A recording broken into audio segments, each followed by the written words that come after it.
Hello po sa inyong lahat mga ka-crypto. Ako po si Pinoy Crypto Trader at sa video na ito ay atin pong pag-uusapan ang tungkol dito kay KuCoin. Yan, at ang kanyang founders kung saan ay kinasuhan po ng US DOJ ng criminal charges.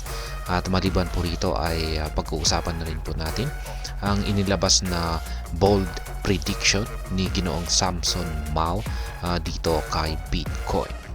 Kaya ayan, bago po tayo magpatuloy ay nais ko lamang po munang bigyang linaw ang aking disclaimer kung saan ang nilalaman po ng video na ito ay hindi po ito isang financial advice. For education and information purposes lamang po ang layunin nito. Maliban po dito ay nais ko na rin pong magbigay babala na wala pong kahit anumang group chat ang Pinoy Crypto Trader. Ayan po siya, si Ginoong Samson Mao. Ayan, at ang logo po ng KuCoin. Ayan, KuCoin and its founders hit with criminal charges in the US. The United States Department of Justice has filed criminal charges against crypto exchange KuCoin and two of its founder, Chun Gan and Ki Tang.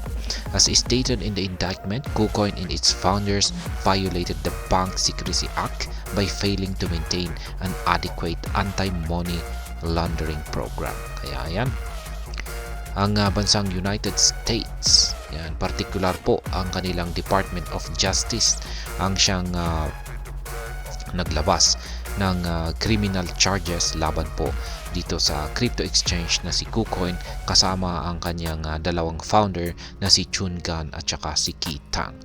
At ang basihan po ng criminal charges na ito ay meron daw pong binayolate, yan, o linapag ng KuCoin at saka ang kanyang founder na tinatawag pong Bank Secrecy Act.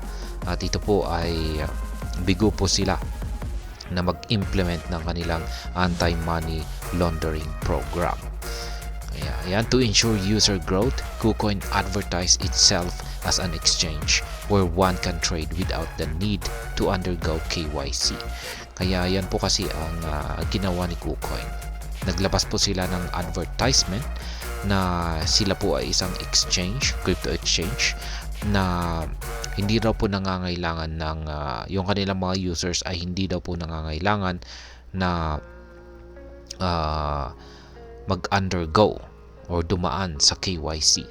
Kapag sinabi po natin KYC ay yung Know Your Customer. Yan, ito po yung mag-provide ka ng mga personal information, mga details tungkol sa iyo, katulad ng mga identification cards or ID. Yan po ang ipirepresent mo, yan, para magpapatunay na ikaw nga ay ang user, yan, yan, isa kang legit na individual. Yan po ang purpose ng KYC.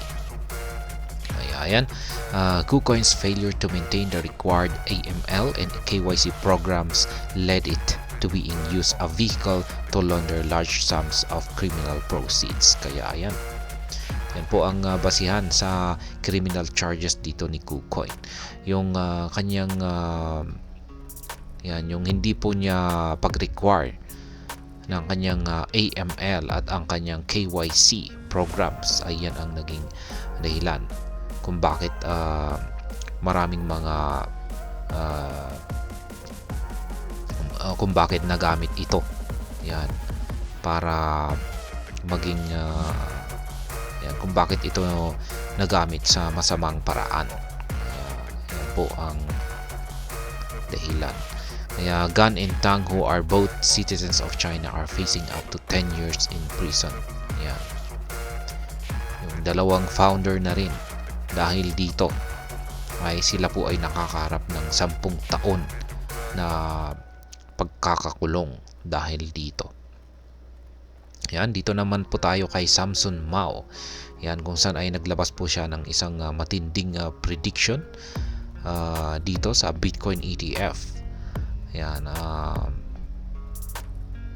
sabi po rito ay Samson Mao has recently taken to X platform to make a bullish prediction regarding spot Bitcoin ETF for this week. Kaya yan, siya po ay nag-post sa kanyang X account, yan, para maglabas na kanyang bullish prediction sa linggo na ito,